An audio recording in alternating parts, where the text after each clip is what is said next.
Thank you very much for this opportunity to present my community in the form of community profiles. I must say I was not sure that my community is qualified to be to have a profile, but then I was very happy that I could actually put it on this map. I know that it is not the only community out there that is not created by scientists, but has some researchers in it. And I hope that through research that the CSCCE team is doing, we will better understand if the Anna Karenina principle actually applies to scientific communities and what factors are needed for the communities to be successful, for the scientific communities to be successful. So my community is structured around research data management, and this is a new topic of or new sphere of interest for the university, where the university looks at how researchers as its employees manage the data their publications are based on. And there is no unique authority on the subject. The expertise are fragmented across different services and departments. For example, the library has something to say, and the IT and the legal and so on. At the same time, this is a very human topic. It's not only about providing researchers with infrastructure, it's about making sure that they are using this infrastructure in a certain way and they are aware why it should be used in this way and not in the other. So community engagement is actually crucial for the success of this whole research data management enterprise.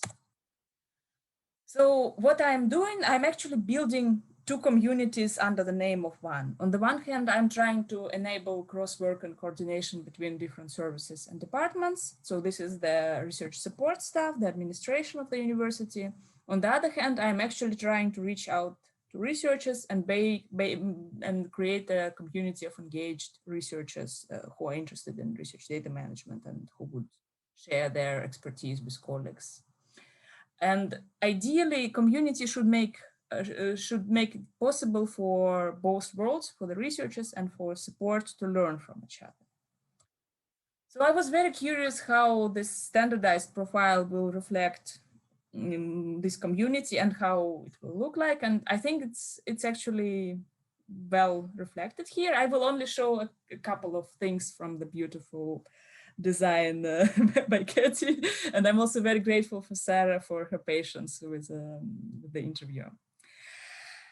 So as you can see, my community has a very small number of core members with a quite comparably large number of broader reach. So this is the contrast between the support and the researchers. It used to be in person only and local. It was just within the university on campus, and then COVID made us only virtual. I think the dual nature of this community, that we are like actually two communities in one, is reflected in this community structure part. So we have the largest number of members are researchers and students, while if you look at the community configuration, it is centered around my team within the library, and then there are other services around this team, and then researchers are a small small part quite far from the center. I'm not sure I actually did the great job about describing our programming, because I listed all the activities that we are doing, while I could maybe make it more specific that some groups are doing some activities more than the others. But this is, but I still really like this section because it has the description of what we do, and then the participation model where all activities are nicely shown. So opportunities and challenges. As opportunities, I'm happy that I committed to creating a champion program and additional sub-communities to ensure that the interests of researchers are met, so that we are actually helping the researchers and the support meet each other and learn from each other. The challenges are, among others, the lack of clarity about the goals, and with this comes the lack of clarity about priorities. So because I have two groups which have different interests and different do many things in very different ways, the researchers and support, and I'm only one person, I end up sacrificing interests of one in favor of the interests of the other. So prioritizing is hard, and although I might have my own ideas what should be the best thing for us to do, it's also good to have some vision of where we are going as this whole community of support. So yeah, thanks again.